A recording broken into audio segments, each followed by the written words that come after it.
New features were added to several school buses in Kanawha County. It's designed to keep students safe while getting on and off the bus. 50 buses will have the double Gardian Angel lights. The lights help the students see the path in front of the bus, as well as help the bus drivers see students standing on the side of the road. At the beginning of last school year, the Gardian Angel lights were installed on 10 buses in Kanawha County.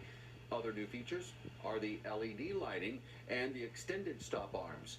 10 buses will have the extended stop arms this year. All bus drivers do a good job, but we can't control the public. If the public don't work with us and stop, there's nothing we can do about it other than turn them in. So, you know, this is all more, it's about children's safety, but it's more about getting the public side to stop for the buses. And students in Kanawha County head back to school on August 20th.